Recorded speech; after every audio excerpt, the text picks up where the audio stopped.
क्या नार्सिसिस्ट को कभी अपनी गलती का एहसास होता है? ऐसा सवाल हमारे एक सब्सक्राइबर ने पूछा है। तो चलिए फिर देखते हैं इनसे पूछे गए सवाल का जवाब हम आज के इस वीडियो में। कभी आपने किसी ऐसे इंसान को देखा है जो हमेशा सही होता है, जो हर बहस जीतना चाहता है और जो अपनी गलतियों को अक्सर दूसरों पर थोप देता है, और जब आप दर्द में होते हो तो वो बहुत ज्यादा मुस्कुराता है?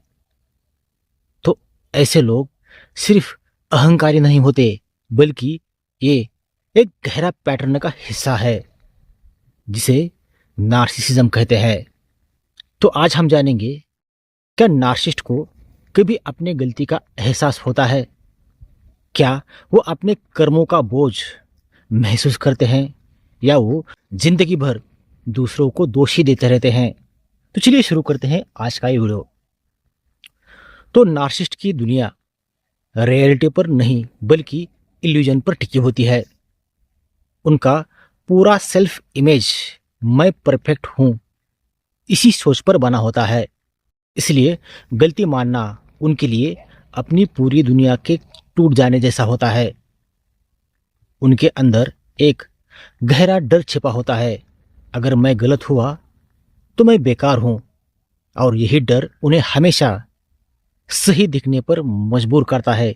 इसलिए भले ही वो जानते हो कि उन्होंने गलती की है, पर वो उस गलती को कभी नहीं मानते, क्योंकि अगर वो मान लेंगे तो इससे उनका ईगो मर जाएगा।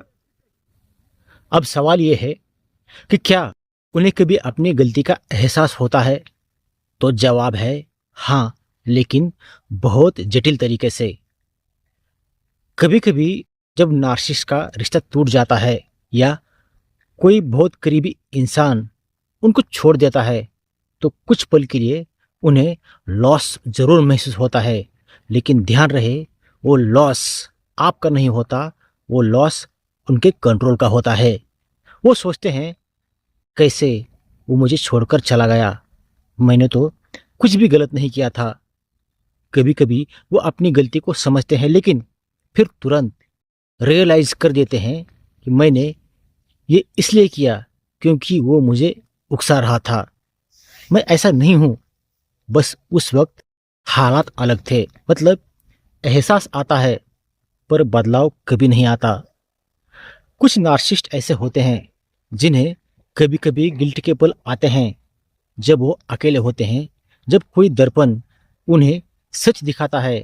कभी कभी बच्चों के आंखों में देखकर, तो कभी किसी पुराने प्यार की याद में, कभी अपनी बर्बाद हुई जिंदगी को देखकर वो खुद से सवाल पूछते हैं, क्या मैंने कुछ गलत किया? लेकिन ये सेल्फ अवेयरनेस पल भर का होता है, क्योंकि उनका मन तुरंत उस एहसास को दबा देता है। वो फिर से पुराने पैटर्न में लौट आते हैं, जैसे किसी ने दर्द की दवा खा ली हो पर जख्म को साफ न किया हो। अब आते हैं आज के सवाल पर, क्या नार्सिसिस्ट कभी बदल सकते हैं? तो सिद्धांत रूप से यस, लेकिन बहुत मुश्किल से, क्योंकि बदलाव तभी संभव होता है जब उन्हें सच में अंदर से टूटन महसूस होती है, जब उनका भ्रम गिरने लगता है, जब वो किसी ऐसे मोड़ पर आ जाते हैं जहां सब कुछ खो दिया होता है, रिश्ते, सम्मान, कंट्रोल। उस वक्त कुछ लोग थेरेपी का रास्ता चुनते हैं, अगर वो सच्चाई का सामना करने की हिम्मत रखते हैं तो धीरे धीरे वो खुद को समझना शुरू करते हैं।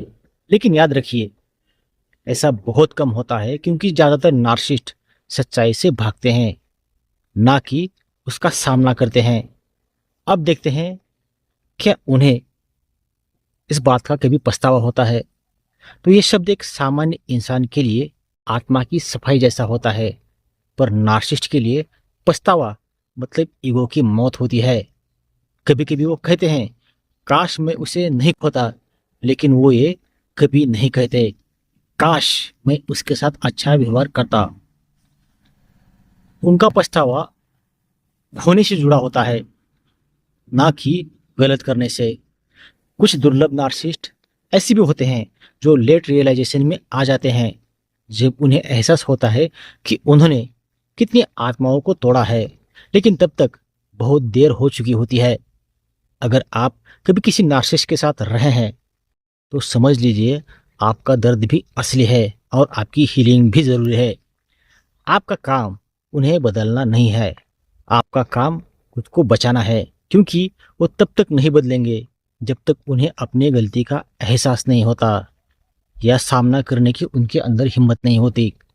तो अपना ध्यान वापस खुद पर लाए, उनकी गलती का बोझ खुद पर मत उठाइए। आपका सफ़र सेल्फ अवेयरनेस का है, ना कि उनके बदलाव का।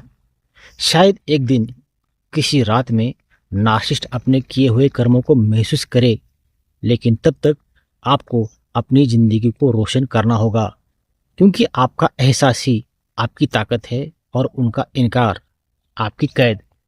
तो आज का वीडियो यहीं पर ख़त्म हो जाता है। अगर आप किसी नार्सिसिस्टिक रिलेशनशिप में फंसे हैं और वहाँ से बाहर निकलना चाहते हैं तो बाहर निकलने में मैं आपकी 100% हेल्प करूँगा, जिसके लिए डिस्क्रिप्शन बॉक्स में मैंने अपना पर्सनल व्हाट्सएप नंबर दिया है, उस पर आप लोग मुझे कांटेक्ट कर सकते हैं।